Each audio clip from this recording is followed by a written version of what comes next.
Good day, and thank you for joining us for another IISE Global Performance Excellence webinar. This is, I don't know, probably our 80th in a series that we've been doing over the past 3 years. We're glad that you could take time to join us. Today we have a special session we've designed for you. We're co-hosted with the Poirier Group. David Poirier is the CEO for the Poirier Group, and I might also mention a past president. He's the immediate past president of IISE, so we're very pleased to have David here today and glad that the Poirier Group was willing to co-sponsor this with us.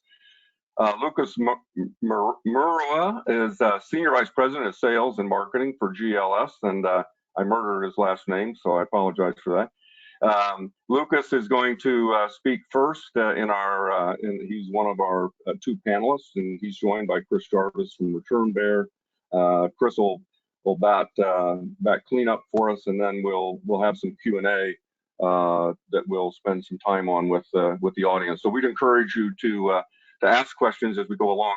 I might mention that you do have access to a handout of the presentation today. If you go to the handout in the pull down, you'll be able to download a copy of that. And both the recording and a copy of the presentation itself will be posted on the IISE website, and I'll talk more about where you can get access to that a little bit later. This is our agenda. Our presentations are in sort of TEDx style. They're short, quick, to the point, saving as much time as possible for some dialogue that David and I will have with the panelists. The webinars that we've been doing for the past 3 years have really focused on the bread and butter of industrial and systems engineering, and that is performance and operational excellence, and how people, strategy, process, and technology come together to create improved results, optimal results in organizations. And supply chain management, specifically reverse logistics engineering, which is what we're talking about today, really require this integration. And I think that ISCs are well suited to play critical roles in supply chain management, and that's a theme that we've played on over the last 3 years with a number of our supply chain webinars. I'm going to now pass the baton to Dave and let him tee up the 2 presentations by Lucas and Chris. Dave? Yeah, thanks, Scott. And it's great to be here with you again. I'm excited to talk about this topic because it's an area that's often overlooked by businesses that have gone through enormous challenges over the last 2 years. And there's been so much focus on just surviving the existing performance of organizations, but also focusing in on, in some cases, rapid growth or return to the growth and levels that existed before COVID. And in doing that, there's been a lot of pressure on the organizations. But what we're seeing throughout the industries in supply chain in particular is that we really have to think about continuity planning and, creating those systems and mechanisms and trainings within an organization to deal with the potential threats. Is there going to be a 5th wave coming along? Are we going to have labor disruptions, port disruptions, those types of things? And so there's been a lot of focus on that, which is absolutely necessary, but not sufficient for success for organizations. And now there's a lot more focus on resilience. So how does the organization adapt to these threats and changes that are coming on to us in a much quicker fashion than they ever did before? And we've talked in previous webinars as well about VUCA, which is volatility, uncertainty, complexity, and ambiguity. And it was first created in 1987 in the military. And it really describes the environment that we've been facing over the last year and a half, where we don't know what's going to happen. We don't know how long it's going to happen for, and we don't know what's going to be following it. So there's a lot of uncertainty. So this has led us to have to be a lot more agile than we have in the past, and a lot more adaptive to our environment, and moving much quicker than we have. And so on the next slide, you'll see that we talk about, skipped one there. this frames up what we're talking about with the value stream for reverse logistics, looking at this. So this is what is encompassed in what we're talking about today. And what we've seen quite often is that organizations have been so engrossed in just getting products to flow forward over the last year and a half, and being able to do that in some way of managing customer expectations and working with suppliers to get the raw materials in, that there's been little time left for reverse logistics. And the reason for that is people think, well, that's a small part of my organization and it's a small part of the logistics chain. But when you look at it, the cost of reverse logistics is significantly higher than the percentage of reverse logistics. Why? Because it's less efficient. It's going against the flow. It's flowing upstream. And we've seen that before COVID as well as now. And in a disrupted supply chain, it's much more challenging for all of us to be able to focus in on the reverse logistics.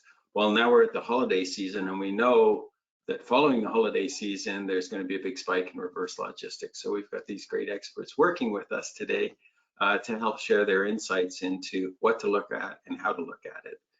Before we do that, I want to just share with you a cute set of words that we call the 5 R's of reverse logistics. So returns and exchanges, you obviously have to measure that, but you have to measure reselling return product. So how much of that can be reclaimed, resold, the value kept intact for those products. If there's repairs or refurbishment that's required for it, or rework that's required for it, what are those costs? And then the recycling and disposing, because some of it will not be able to be reused or have very low value associated with it. So make sure that we're measuring those percentages. And I think the majority of you probably are doing that. And then replacement. So if a product has to be replaced because it's been returned, what a percentage of the products is that? And are you tracking it by vendor? Are you tracking it by location? So you can know where the sources of those problems are. And so those 5 R's are a pretty easy way of remembering those 5 pieces of metrics. This is a pretty meaty slide, and so to Scott's point earlier on, we suggest that you download the deck and have a look at it. But these are really 7 strategic ways to optimize reverse logistics. We know that for many of you that are involved in this, you have plans in place already for what the post-holiday period is going to look like. And we suggest that you use these 7 strategic ways as a checklist against your plans to make sure that it's comprehensive, that you're completing it, and you're doing everything that's necessary and sufficient in order to make it as successful as you can as you go through that process. The first one that a lot of people haven't been doing, quite frankly, is evaluating the relevant policies and agreements, many of which, the vast majority of which, existed prior to COVID. And now, with the flexibility that we've had, we really have to focus back in on those policies and procedures. Let's see if we can get back on, there we are. Those policies and procedures, and see that they're relevant to the current way of doing business. Make sure that you're collaborating with suppliers. Now, I'm not saying all suppliers, because there's a stratification to those suppliers that you have, from the strategic ones that you want to be really close and do joint strategic planning with, through those ones that are really important to you, and so you want to keep them close and have a good trusting relationship as much as possible. And then there's a group of them that are important, but quite frankly, they could be replaced and you have alternatives. And then there's the group that you can treat that are more like commodities. So it's one-time buys, and you're not necessarily going to do long-term business with them. Once you've stratified those, make sure that you're collaborating with each one of those bands of suppliers appropriately. We're big believers, obviously, in using data and making sure that you're capturing the right data, tracking those products, not only forwards, but forwards and backwards, and making sure that you understand where the log jams are happening for your organization. we're also big believers in centralizing those return centers so you can create some economies of scale. We've seen, particularly in retail, where those returns aren't centralized and they're kept at the stores, it's creating a lot of backlog and clogging in the facilities. Make sure that you're taking a look at logistics and transportation, and then where it makes sense, begin to automate those processes that you have stabilized and reinvented for the new world.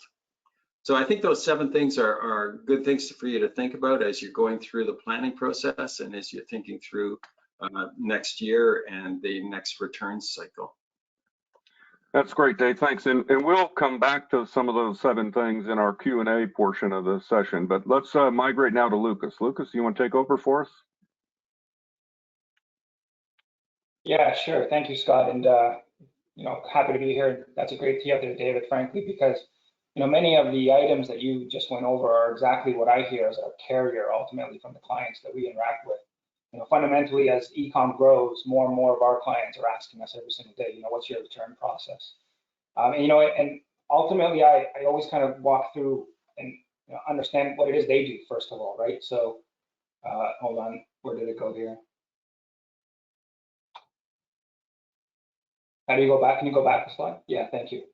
And so for me, even myself as a consumer, ultimately the number one question or answer I give our clients is, do you have a returns process that's easy on your side, first and foremost? What is the process internally in your organization that will create an automated mechanism to fundamentally create an RMA, a return authorization, so that this process can essentially start? But from a carrier's perspective, and I think you touched on the inefficiencies at the upstream here and the cost. I mean, I hear all the time that transportation is perhaps one of the most expensive line items on the P&L statement every single day. You're asking ultimately carriers to be part of an inefficient return process, dealing with the end consumer, the B2C consumer here, who is not necessarily efficient or proficient in how to ship. As a consumer, when you get a package and you want to return it, do you know how to package it properly? Do you know how to minimize the exposure and the cost ultimately that the carrier will have to absorb and ultimately pass along back to the customer that is, kind of involved here? Do they know how to pick and pack? Do they know how to label, as an example? So a very basic principle of any shipment ultimately is making sure that there's a proper label on a package. And I'll tell you, I can't count the number of times that I've come across a return package in our facilities where there are 2 labels on the package. One is the initial shipment label, and then of course now there's an additional label on it for the return. And these, what we might consider to be, minor details are ultimately catastrophic for the carrier because they have to route the package. They have to return it to wherever it's ultimately going. And so while the customers ultimately or the shippers here may have a mechanism to trigger a return, do the end consumers understand that process? And I mean, we can all probably relate to our experience with the likes of Amazon, for example, who I would argue has probably one of the most sophisticated and simple ways of returning a product. But number one, and first and foremost, you got to make sure that it's fast, it's easy, and it's convenient. Otherwise, you're going to have a difficult time with your consumers, the customers, the end users here, and facilitating the return at the end of the day. And probably, one of the more complex parts of a return is how do you get it back into the supply chain? How does a end consumer, how does Lucas, the guy who bought, a shirt from somewhere, understand how to induct it back into the process of getting it returned to its original origins? And that's not, a small task, understanding how that ultimately works. And then, of course, from the shipper's perspective or the original outbound provider here, there's the financial component of reimbursing Lucas, who ordered a package here, and making sure that everything's accounted for at the end of the day. But fast, easy, convenient for me are the 3 fundamental things that I always make sure that our clients understand has to be part of their returns process. And for the record, your carrier, whoever they may be, has a component of that, a responsibility in that process to make sure that they support it, of course, and that they are integrated in the entire process to make it as as easy and convenient as possible. So for me, those are kind of the fundamentals that I make sure that any client, first of all, understands in their return process, because not all of us, have the sophistication or the resources of course, the large big box stores or retailers out there. We have a lot of what we would, of course, call mom and pop operations who want a returns process as well, of course. And so for me, that's kind of where it starts. It's the fundamentals of making sure that customers understand what is needed here.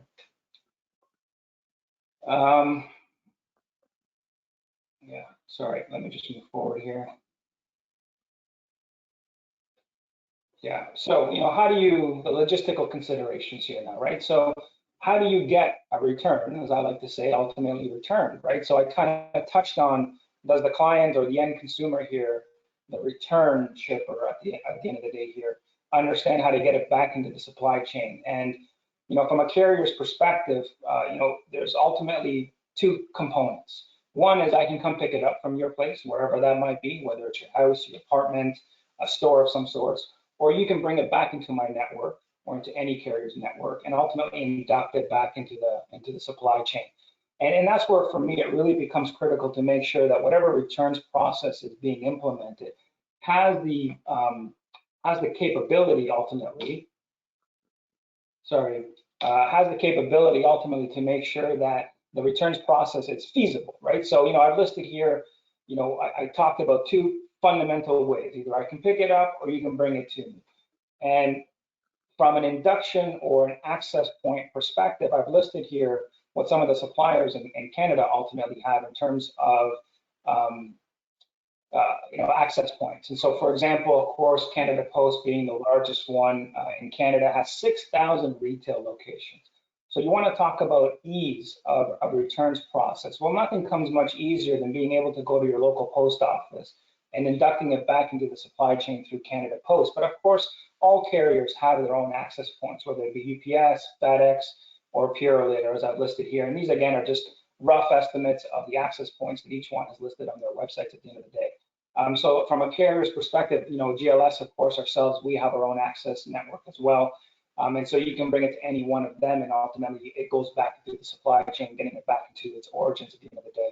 But an interesting development in this return process, which is also, for the record, downstream as well, is the idea of shared lockers. So these would be, literally like you would find a locker in a change room, for example, but they are designed for parcels at the end of the day. And so they can be located at convenience stores, at gas stations, in apartment building lobbies. And these shared community lockers, as I described them, and I gave an example of a popular one, the Pudo, where carriers can ultimately minimize their cost exposure by going to a centralized place to ultimately recover the returns and induct it back into the process. Because, as David very clearly kind of pointed out here, is that this is all going back in reverse. And so there's a tremendous amount of inefficiencies that are created here ultimately from having to go and pick up one package, for example. Whereas if we can go to a community locker or an access point, it is much more cost effective from the carrier's perspective at the end of the day. It's very expensive ultimately, right, if you think about it, to go and pick up one package. I like to pick up 10, 15, 100 at a time, which ultimately, expands my efficiencies at the end of the day from that one stop at the end of the day. So these, for me, are some very important logistical considerations that must be taken into account. And one of my favorites, of course, is working with a 3PL at the end of the day, somebody who specializes in some returns process, whether it be with their technology, with their warehouse network, or their carrier network, for the record. And so minimizing ultimately the cost of single pickup, single shipment kind of exposure from a carrier, having to do that work, working with warehouses that can consolidate this volume and ultimately mix and match the volume into zone skipping scenarios where they can bypass certain cost structures and consolidate as LTL, as truckload, or even containers in some cases, depending on where it's going, really drives efficiencies of the returns process. Because let's be transparent here. The carriers are going to charge you ultimately a fair market rate for having to do whatever it is they're asked to do in this process. And the more efficient the process is, of course, the lower the cost exposure for everybody involved. And so these are some of the fundamental ways of minimizing that cost exposure, working with access points, working with shared community lockers, engaging with a warehouse consolidation program, a 3PL of sorts that has this expertise or process in place. And so this is ultimately the carrier's part of getting this return back to you. And then once it's back into your network, of course, I would argue there's still a couple of logistical considerations to consider, and that's restocking it and the inventory management that the ultimate receiver has to go through to put it back into its supply chain.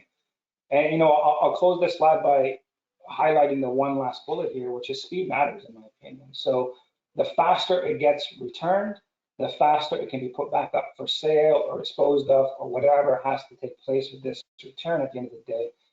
Because nobody wants an item stuck in the supply chain somewhere. That's an item that ultimately can't be sold at the end of the day. And so speed matters. And so in deciding the best process for a returns, who you partner with, whether it's the warehouse, the 3PL, whether it's the carriers and their process, you got to make sure that they meet your needs. And I would argue that a big need is make sure that it's fast. And then just go to the next slide here. Yeah, so, I touched on some of these a little bit already, but, I'll highlight it again. As a carrier, I don't want to go to one house to pick up one package. I mean, I will, and you'll pay for that at the end of the day, but it is not the most cost-effective means of getting our returns back into the process. I would, again, go back and argue access points are very, very efficient. Locker systems are very efficient. And working with a 3PL that has these synergies already in place, of course, is a great way to minimize exposure. By using some of these techniques, you will minimize or even eliminate, hopefully, any of the minimum charges that might be present from carriers. And of course, GLS, like everybody else, whether it be FedEx, UPS, Purelator, whoever, we all have them. We have to make sure that our cost of service is ultimately protected at the end of the day. And this will maximize, ultimately, at the end of the day, the efficiencies involved here. One of the, and I'll, maybe the last two quick bullets here that I'll highlight is one of the things that I've seen some of our clients actually starting to leverage now, and those are clients who have retail stores throughout a particular geography, is that they're now moving towards what they describe as decentralized warehousing. Whereas the original product may have come out of a big DC and call it Toronto or New York or Montreal, whatever. But if they have a retail network, in some cases, these customers have actually opted to divert the return process, not back to the DC, but to the actual closest local store, retail store. And they will then put it back in inventory there and at some point either sell it there as a retail sale from a walk-in, or if they're doing e-com from that store, or ship it out also from that store at the end of the day. To go back into the downstream process of a delivery again. So carriers will ultimately all price you based on the size and weight of a shipment and the distance that it has to travel. And so if you can minimize the distance in any way, you'll of course save some money at the end of the day. And I'm a big fan of outsourcing. Find ultimately at the end of the day the experts in the field. Find those who have been doing this, have studied this, who have experience in this, and make sure that you're getting, at the end of the day, the best options to meet your needs. When COVID first hit, we were approached by lots of, I'll call it inexperienced e-com shippers who all of a sudden popped an e-com site on their website and had no knowledge of how to deal with any of this or the mechanisms to even trigger a return from an e-com sale.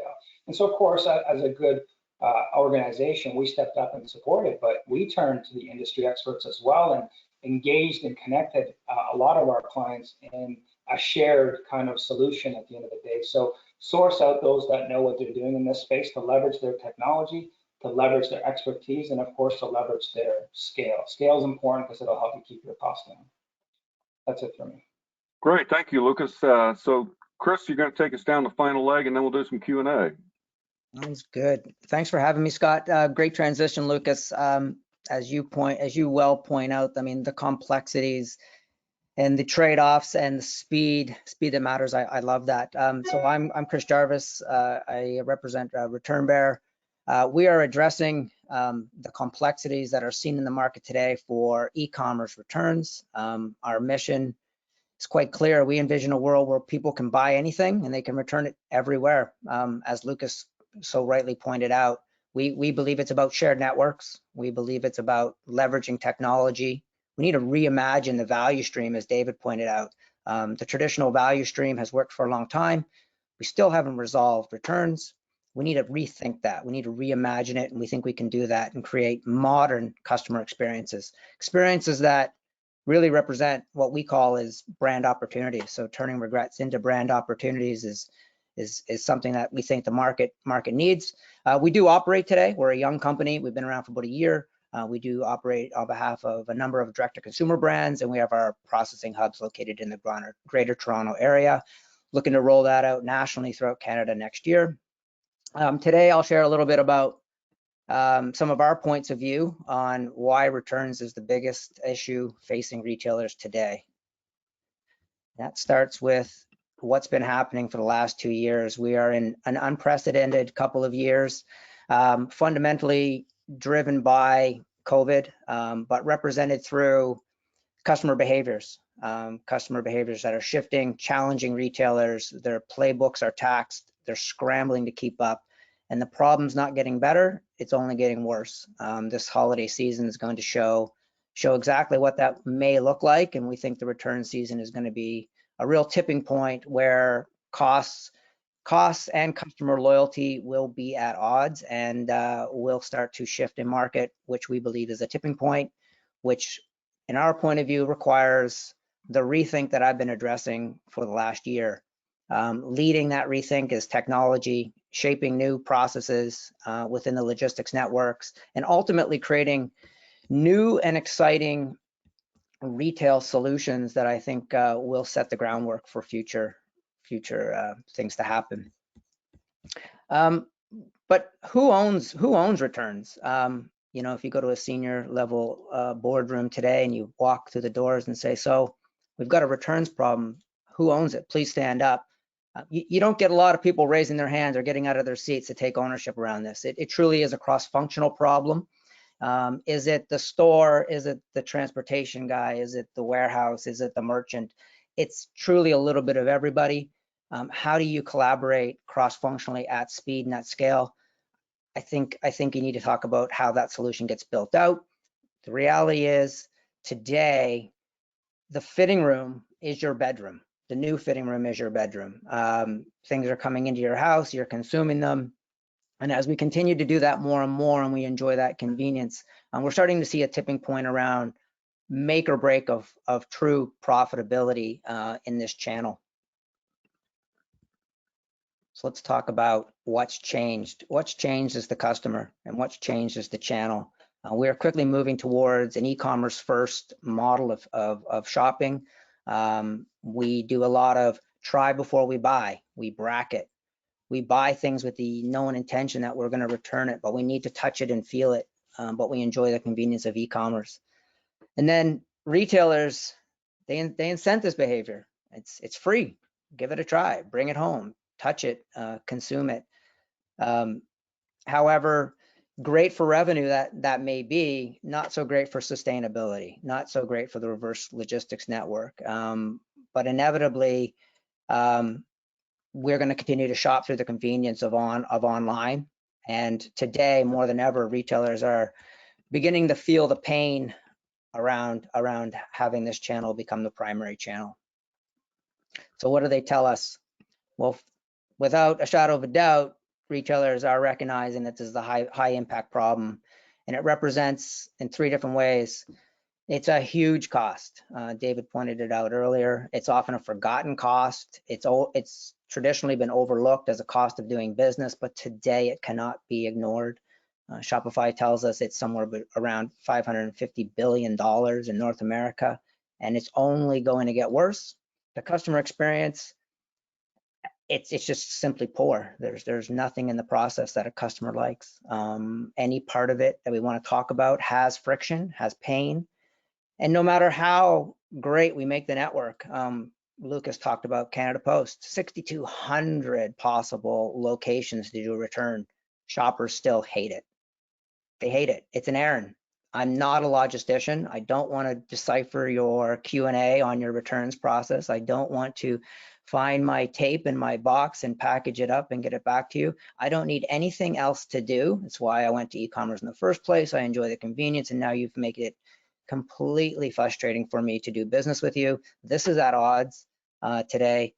And then finally, I think it's an absolute pragmatic business issue. It's an inventory and store issue.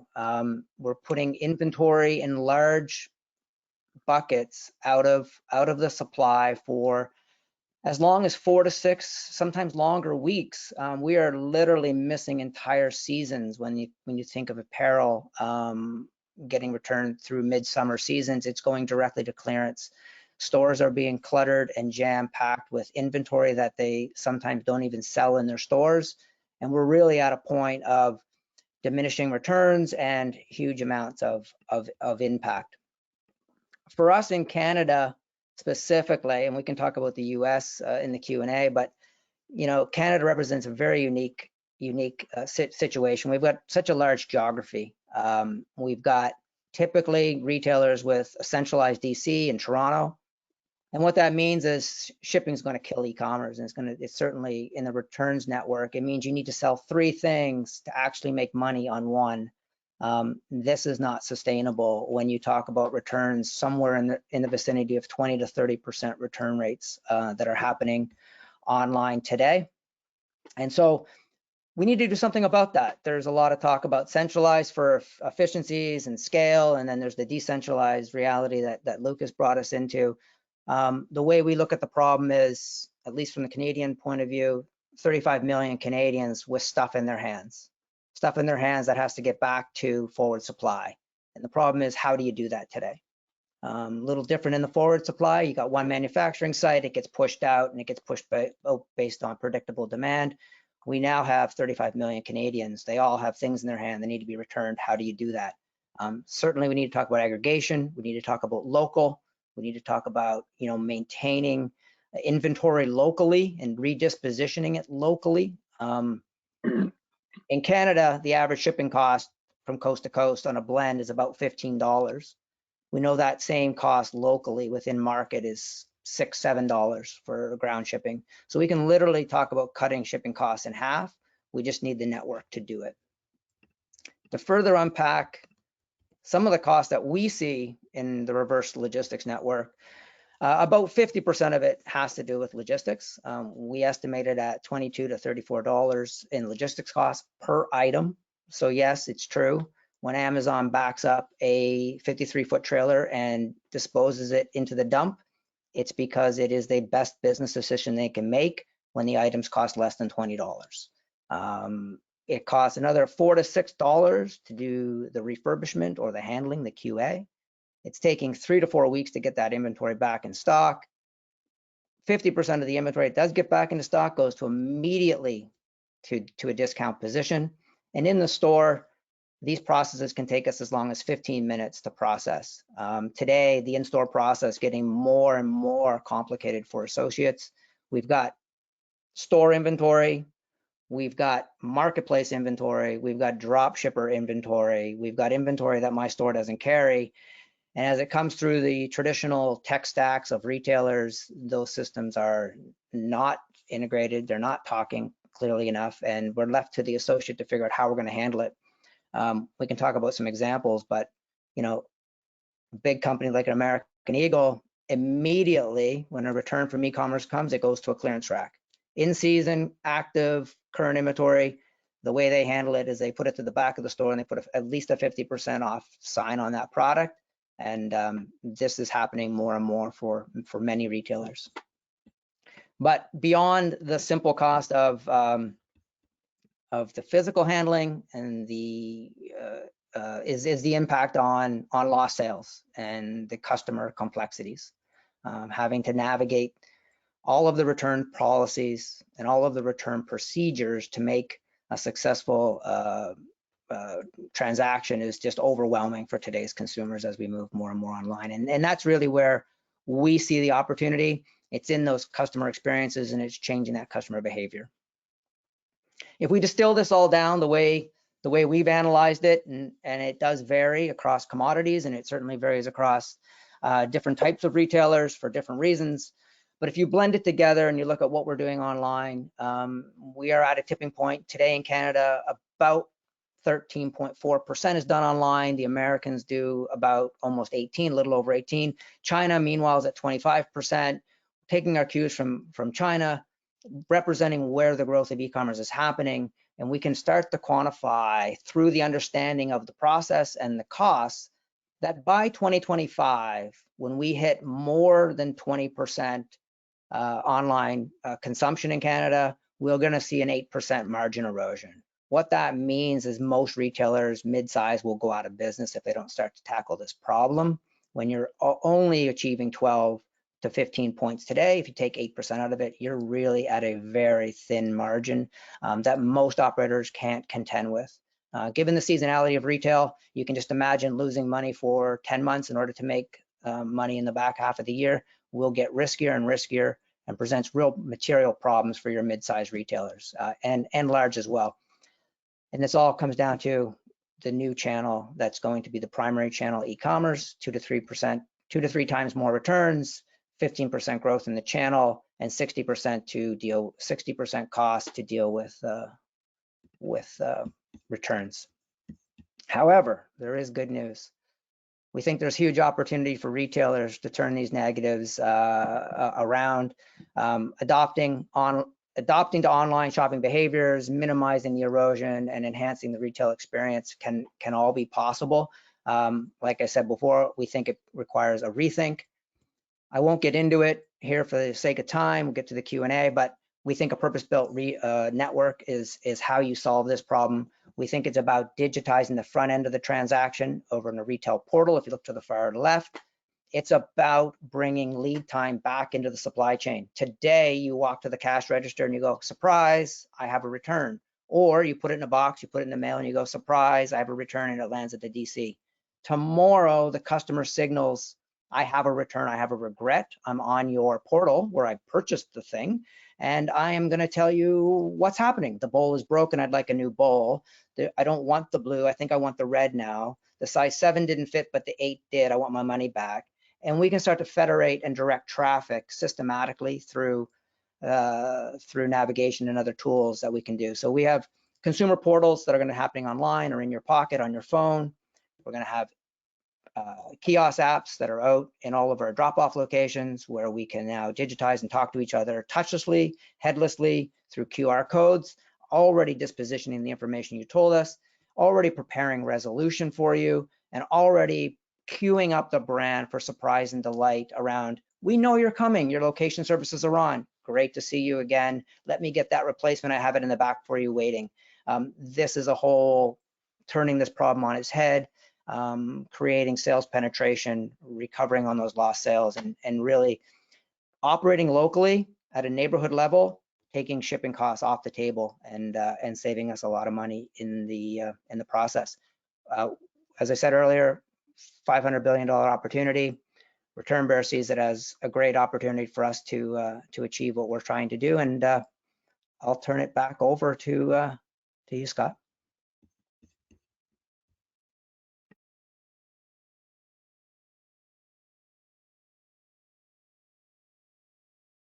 Get this unmuted. So Chris, that was great. Thank you. Thanks, Lucas and Chris both. So let's do a little bit of dialogue here. Dave, as Chris was talking there at the end, I was reflecting on Jim Tompkins' presentations that he's done for us and digital control towers. So he was talking about sort of a control hub that sort of can see everything end to end. And I was also thinking, Dave, about the lab that we saw down at Georgia Tech, the physical internet lab. The professor from Montreal, actually, that runs that. I can't think of his name right off the top of my head, but same sort of thing. The ability to have transparency and to understand what's happening at every spot control point in the value chain, so to speak. Only in this case, like you said, Dave, going backwards versus going forwards.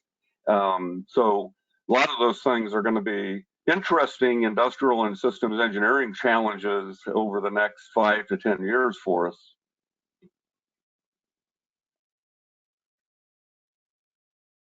Like many of the areas that we've looked at, this one's rich in opportunity, as Chris and Lucas had really highlighted. It's an area that the costs are typically hidden because we tend to measure costs within organizations by functional silos and even down to by task level. And so you can see the people costs, you can see the task costs, and you can see inbound and outbound costs, but very seldom do we see organizations that really truly understand the cost of the processes within their organization. And if they do, it's typically the costs of the processes that represent 80% of their business or 90% of their business. This is that other smaller percent that costs a whole lot more. And it's even on a micro level. If you look at a grocery retailer, if they're unable to take that case of product and put it directly on the shelf, and they have to put it in the back room, the cost of handling that within the store is 7 times the cost of handling it right and getting it on the shelf in the first place. Very similar when you start to expand that out and involve, trailers and trains and terminals and warehouses. It's a huge cost associated with it. Lucas, do you want to comment further on that? Yeah, I mean, I can't stress enough how expensive transportation is in these components, right? For transparency, I've been responsible for the pricing department of both GLS and my previous employers as well. So I'm fairly intimate with the cost structure and how to allocate costs, and at the end of the day, look at margins at the account level. And it still boggles my mind when I come across a client who wants to implement a returns program, and we're talking about an item that maybe costs $10 retail. My cost of reverse logisticing that is much higher than the product itself. Yet they still have to implement the process. They still provide the option. We provide the technology as best we can and the partners and the networks and stuff. But there's got to be, and you have to find more efficient ways at the end of the day to leverage the returns requirement of the industry. I mean, e-commerce is clearly, obviously not going away. I mean, that goes without saying. It's going to continue to grow in pace. I mean, COVID, of course, accelerated that. GLS itself didn't necessarily see our place in the e-com world at this point in time quite so fast as COVID made us be. And we still struggled a bit with, come January when all the retail Christmas returns start to hit capacity, right? Even just now in November, and as we approach, Black Friday and all these other cyber holidays, the sheer logistical requirements of having the capacity in place to provide services right now is catastrophic at the end of the day. How does any carrier or even a warehouse for that matter maintain the capacity for such a small period of time throughout the year, right? You've got to find ways to become more efficient, work with your suppliers, I would argue, is probably one of the key things that has been missing perhaps. Growing, it's getting better because I think retailers and shippers are starting to recognize that, that transportation companies are a critical part and an important part of the supply chain, which for the record has been overlooked in the past, I think, but has now really come to the forefront. And access points, finding ways to work with likes of, Chris and his organization, for example, who have the technologies and the systems in place, are really a way to work with your carrier at the end of the day to minimize the carrier's cost, which then of course benefits the customer at the end of the day. It's a very expensive service, quite frankly. Yeah, I know we worked with a large home improvement organization to take a look at their buy online, return to store scenarios. And unfortunately, for a far too large a percentage of the items that they go that way, the most economical solution was throw it out. Yeah. It's just a crazy waste of energy and time and money. I'll share with you all, if I may, a real story from my own experience that just happened 2 weeks ago, this month, really. I ordered from an online retailer an electronic fireplace that I wanted to, you plug into a wall and off it goes. It probably retailed for in the range of $500, and when it arrived at my house, there was damage to it. When I reached out and said, hey, can you replace the part? I got an entire new one. Not just the part itself, or ship it back to us, we'll repair it, or take it somewhere and fix it, which I thought would have been one of the multiple options given to me. No, they shipped me a brand new one. I didn't ask for a brand new one, but they shipped me a brand new one, fully intact. Cheaper to sell you, to ship you a brand new one than to deal with the return of that particular item. And that item cost $500 approximately.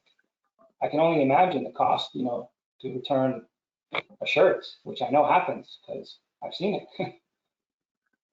Yeah, that certainly leads to the margin erosion that Chris was talking about. And Scott, back to your original point, that visibility to flow within the business is so important. Flow both ways, knowing what's coming, so there aren't any negative surprises. And it's great that you had a positive surprise there, Lucas. But somebody's paying somewhere along the line for that extra $500. Yeah, shipping isn't free, despite what anybody might tell you. Yeah. Chris, what are your thoughts around that visibility and the importance of that for returns and cost management?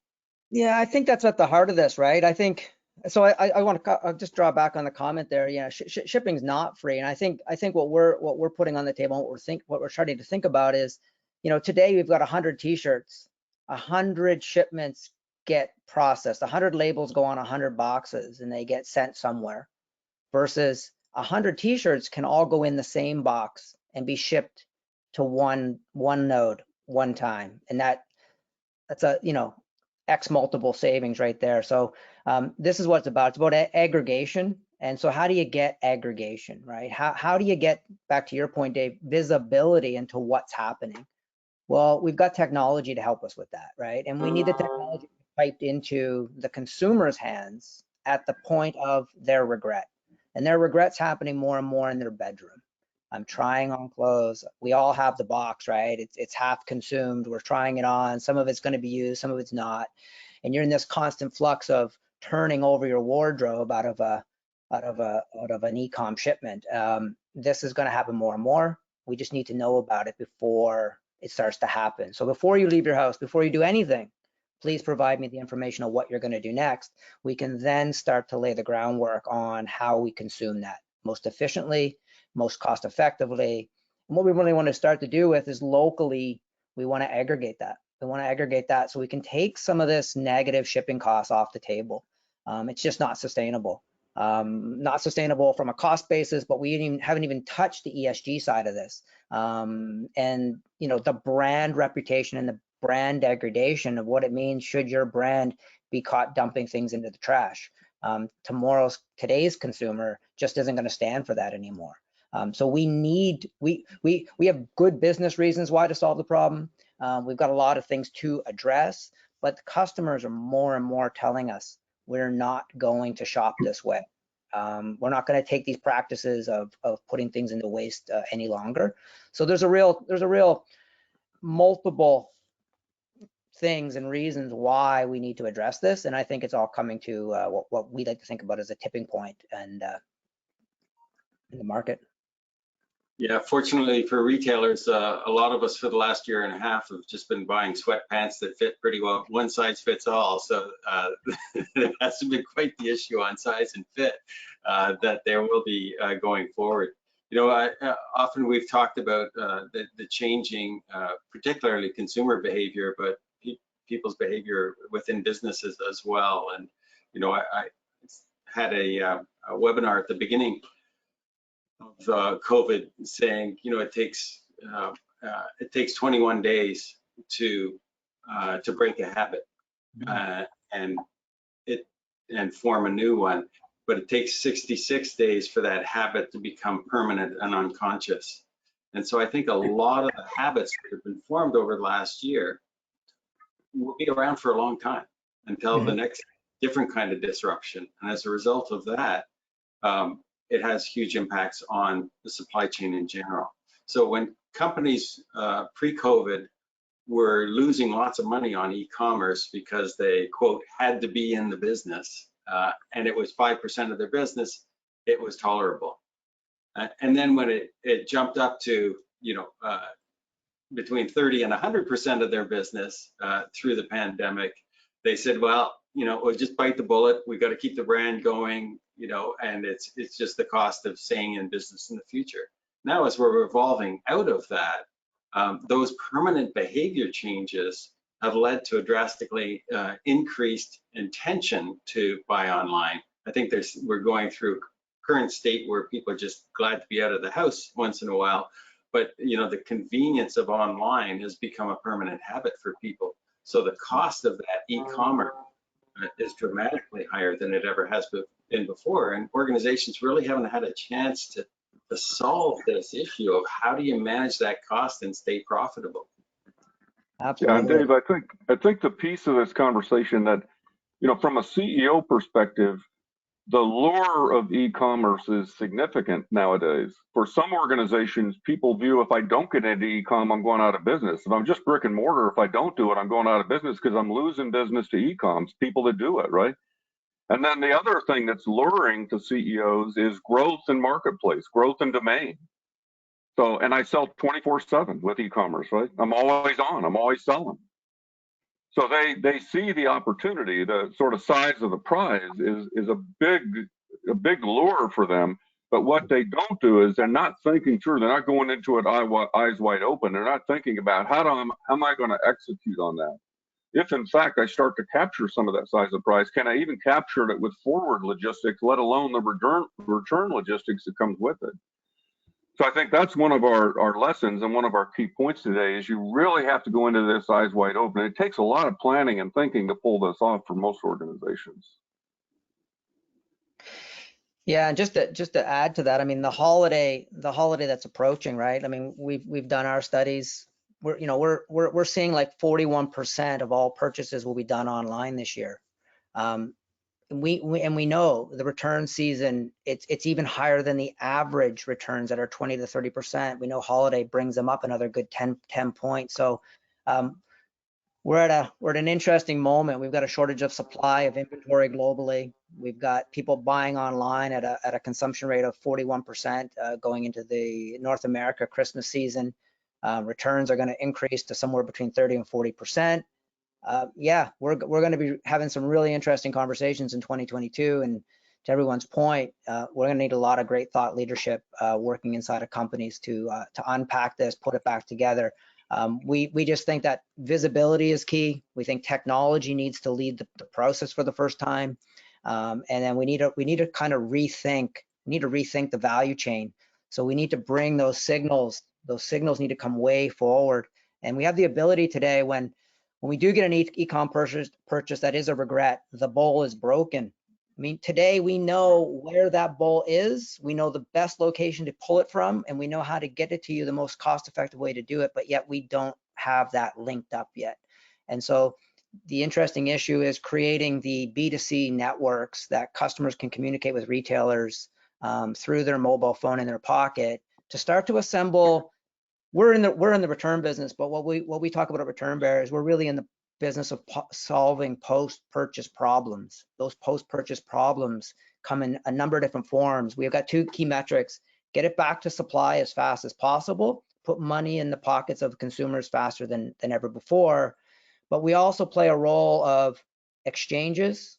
We play a role of inventory replenishment. We play a role of DC replenishment. And so the problems based on what the consumer regret is take many different forms. How do you create the flexible, resilient network that can consume in real time the problems that at scale 35 million Canadians are facing and have it all work? And I think, Lucas, you bring up a great point. It doesn't happen in an owned, dedicated network. It happens through partnerships, and it happens through a great deal of communication happening digitally in real time, and sharing and collaboration. I think collaboration is the future of business success. It's about partnership and collaboration, vested partnerships, and we need to find ways to see each other as allies. And today this is my store, my truck, my associate uniform, my DC, mine. And I think we need to start thinking about, Amazon. We haven't brought up Amazon in this conversation yet. The world's largest shared network. They're not a retailer, they're a shared network. They bring hundreds of thousands of vendors to bear through a shared asset. The one to many, the many to one always wins. And so I think we need to be thinking like that, and we need to think about who's going to be the person that brings the technology or links the technology together to create those new types of solutions. And when we're doing what the work we do, we have a partnership with Cadillac Fairview. We're thinking about the physical Amazon, the mall. We're thinking about how do you take 300 tenants in a mall and digitize them and have them collaborate for the first time ever. The Zara jeans and the H&M jeans go on the same network, and that's okay. So just offering up some ideas, some bigger perspective that we're trying to think about. We're right at the tail end of this here. We're about ready to where we need to close out, but Dave, I think we wandered around on these questions, but I think we touched on most of these 4 questions in the dialogue that we had here with Lucas and Chris. Just one quick point, and then I'll close out. So you brought up Amazon. I use them a lot, and I'm pretty impressed with what they do, both getting me stuff and then taking it back. So you think they're probably best in class at reverse logistics? Yeah, I think Amazon with almost everything they do is best in class in some way, Scott. But I think even Amazon believes shipping is going to hurt them, and the cost of returns are coming to bear. They're not opening physical retail for no reason. They're opening it because they know they have a reverse logistics problem. Yeah, that's good. This has been a great, Dave, thanks for thinking up this idea. I think it's been a great webinar. It's a good topic. I mean, we could go on for a long time about this. It's a complexity that I think many organizations are facing. We want to thank our audience for participating, both the Poirier Group audience and the IISE people that joined us today. Feel free